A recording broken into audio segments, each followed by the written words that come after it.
जब भी आपको ऐसी संख्याएं मिलें तो इन्हें फ्रैक्शन नंबर से कहते हैं। जो नीचे संख्याएं लिखी हैं उन्हें डेनोमिनेटर, लाइन के नीचे वाली संख्याएं डेनोमिनेटर जिसे हर भी कहते हैं, और लाइन के ऊपर वाली संख्याएं न्यूमरेटर कहलाती हैं जिन्हें अंश कहते हैं। अब आप सोच रहे होंगे इनके आंसर ऐसे कैसे आ गए, तो चलिए देखते हैं। फ्रैक्शन नंबर, इन्हें परिमेय संख्याएं भी कहते हैं।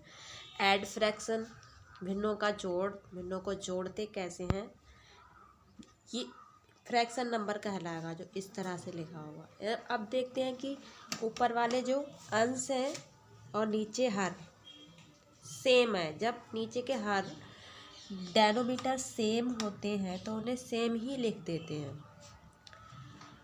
ऊपर वाले जो अंश होते हैं उन्हें ऐड करके लिख देंगे। फिर देखते हैं 6 और 3 किसी एक टेबल में आते हैं तो 3 के टेबल में आ रहे हैं। 3 एक कम 3, 3 दूनी 6। अब देखेंगे नीचे एक बचा है, तो जब डेनोमीटर में एक बचता है तो उसे नहीं लिखते हैं, यानी कि हम जैसे कि नीचे एक बचा है तो इसे आंसर में नहीं लिखेंगे। अगर ऊपर एक होता तो लिख देते। अब सिर्फ हमारा ऊपर 2 बचा है तो हमारा आंसर 2 आ जाएगा। न्यूमरेटर वाले लिखेंगे।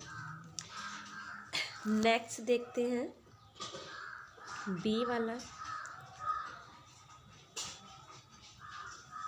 5/7 प्लस 2/7 इक्वल, अब नीचे फिर से सेम संख्या मिली है हमें 7 और 7। तो ये डेनोमिनेटर में है, तो डेनोमिनेटर में जब सेम संख्या मिली है तो 7 का 7 ही रख देंगे और ऊपर 5 और 2 को जोड़ देंगे। तो 5 और 2 7। अब 7 ऊपर है 7 नीचे है। जब फ्रैक्शन नंबर में डेनोमिनेटर और न्यूमरेटर सेम होते हैं, अंश और हर जब सेम होते हैं तो हमारा आंसर 1 आ जाता है। जैसे अभी ऊपर वाले सवाल में 3 से 6 काट दिया, यहाँ पर 7 7 सेम है तो 7 से 7 कट जाएगा और हमारा आंसर 1।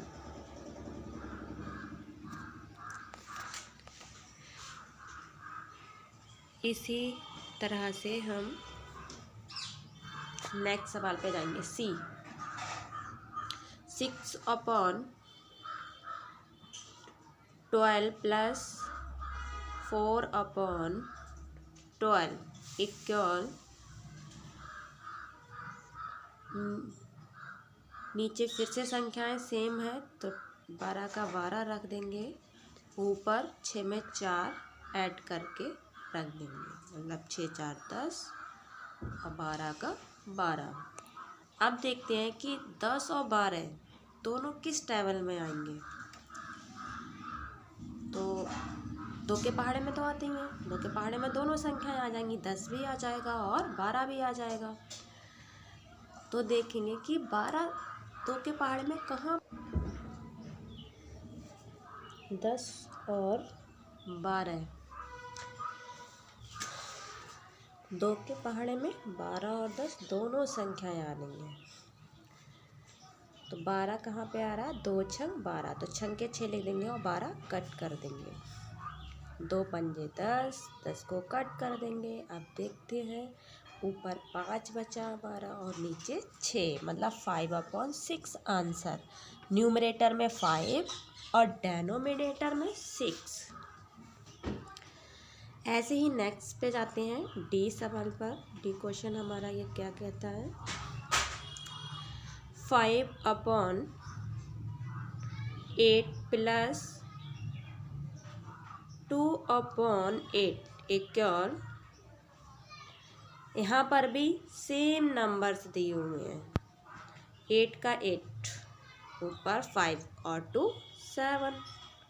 अब 7 और 8 किसी एक टेबल में नहीं आते हैं। न्यूमरेटर जब छोटा होता है और डेनोमिनेटर बड़ा होता है तो इसे डिवाइड भी नहीं करते हैं। ऐसे ही हमारा आंसर आ जाता है। तो 7/8 आंसर आ जाएगा। अगर न्यूमरेटर बड़ा होता, न्यूमरेटर का नंबर बड़ा होता और डेनोमिनेटर का छोटा होता तो हम डिवाइड करके आंसर ले आते। Next 4/3 plus 7/6। अब ये थोड़ा सा डिफरेंट है। यहाँ पर जो डेनोमिनेटर के नंबर्स हैं, नीचे वाली संख्या, वो सेम नहीं है, तो हमें इन्हें सेम बनाना पड़ेगा विदाउट एलसीएम। तो 3 के टेबल में 6 या 6 के टेबल में 3, तो 3 के टेबल में 6 आता है। कहाँ पर? 3 दूनी 6, 3 2 ज़ा 6। तो हम 3 की मल्टीप्लाई करेंगे,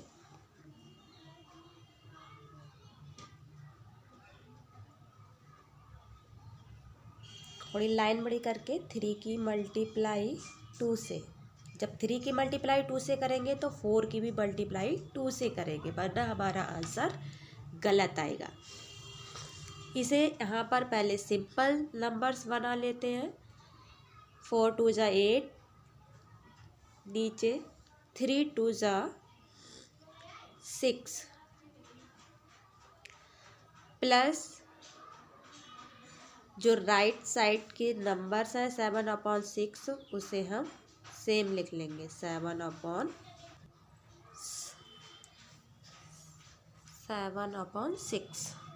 अब हमारे ये फ्रैक्शन नंबर सिंपल हो गए।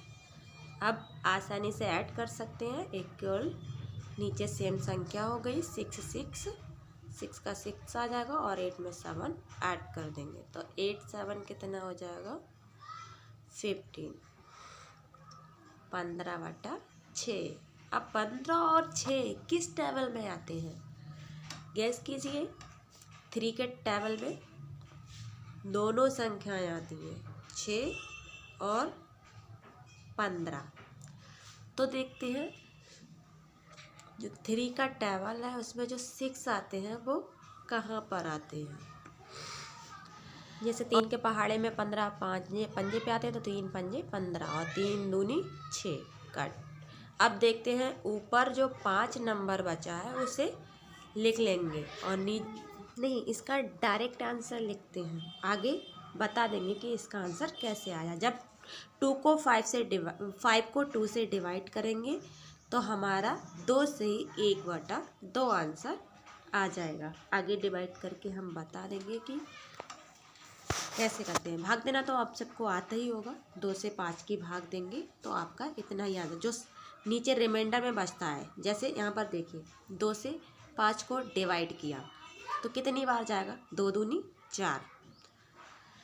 नीचे कितना बचेगा? रिमाइंडर में 1 बचेगा, जिसे शेषफल बोलते हैं। तो जो नीचे बचता है उसे ऊपर रख देंगे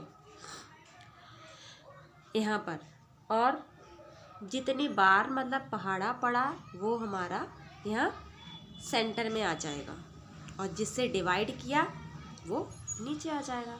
तो इस तरह से हमारा ये आंसर मतलब 2 से ही 1/2 आंसर आ जाएगा। अब नेक्स्ट देखते हैं।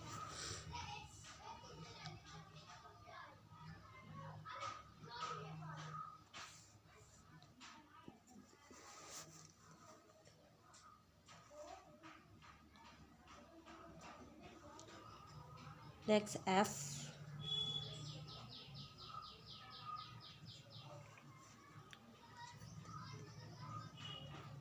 5/3 प्लस 1/4 इक्वल। अब देखते हैं यहाँ पर भी फ्रैक्शन है जो 3 और 4, सॉरी डेनोमिनेटर जिसे बोलते हैं। हाँ, तो 3 के टेबल में 4 नहीं आता और 4 के टेबल में 3 नहीं आता। तो विदाउट एलसीएम इसे कैसे करते हैं? जब दोनों नंबर्स एक दूसरे टेबल में नहीं आते तो मल्टीप्लाई कर देते हैं। 3 की 4 से कर दो या 4 की 3 से, एक ही बात है, 4 या 12 आ जाएगा। अब जो ऊपर के न्यूमरेटर हैं, अंश वाली संख्या है, उनको 5 की 4 से मल्टीप्लाई कर देंगे, और राइट साइड में जो 5 की 4 से करेंगे तो 5 चौक 20 आ जाएगा यहाँ पर, प्लस 1 की 3 से कर देंगे, कैंची गुणा कर देंगे। अब एक का पहाड़ा 3 बार पढ़ेंगे तो 3 ही आएगा। फिर यहाँ पर जो हमारी संख्या है, यहाँ पर भी हमारी सिंपल बन गई, तो 20 में 3 जोड़ देंगे तो 23/12 हो जाएगा। 23/12,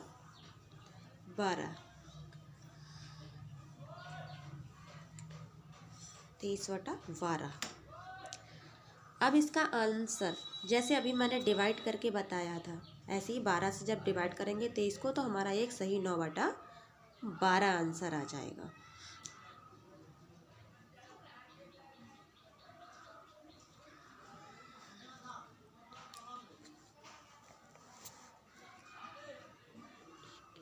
नेक्स्ट इसी तरह से लेंगे जी, 3/5 प्लस 2/2, 25 ले लेते हैं। 2/25, 5 के टेबल में 25 आता है, 5 के पहाड़े में 25 आते हैं, तो यहाँ पर कैंची गुणा नहीं होगी। 5 के पहाड़े में 25 55 पे आते हैं, तो जब 5 की गुणा 5 से करेंगे, 3 की भी गुणा 5 से कर देंगे। अब यहाँ पर सिंपल फ्रैक्शन बना लेते हैं। 3 का पहाड़ा पढ़ो 5 तक, 3 5 15, और नीचे 5 का पहाड़ा 5 तक, 5 25, प्लस इधर तो हमारा ऑलरेडी 25 है, इसे बनाना ही नहीं है, तो इस संख्या को हम ऐसे ही लिख लेंगे, तो 2/25। तो अब ये संख्या सिंपल हो गई, अब इन्हें हम आराम से जोड़ सकते हैं। नीचे सेम 25 का 25, ऊपर जोड़ दो 15 और 2 7, तो 7/25, वो सॉरी 17/15। अब देखो 17 छोटा है और 25 बड़ा है, तो यहाँ पर डिवाइड नहीं करेंगे, यही हमारा आंसर आ जाएगा।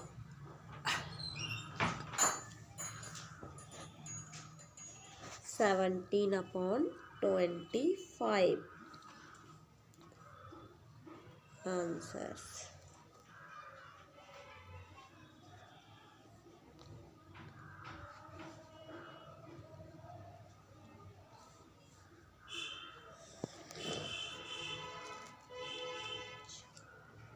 नेक्स्ट एक और बचा है, इसे भी ध्यान से देखिए। h वाला 5/6 प्लस 2/12 इक्वल 6 के टेबल में 12 आता है दूनी पे, अगर देखा जाए तो 6 के पहाड़े में दूनी पे 12 आता है। 5 जब 6 की गुणा करेंगे 2 से, तो 5 की भी 2 से करेंगे। अब 5 की 2 से गुणा करके 5 दूनी 10, 6 की 2 से कर दो 6 दूनी 12, प्लस 2/12, ऐसे ही आ जाएगा। अब हमारा जो फ्रैक्शन है वो सिंपल नंबर में बन गया। सेम आ गया, नीचे 12 सेम का सेम लिख दो,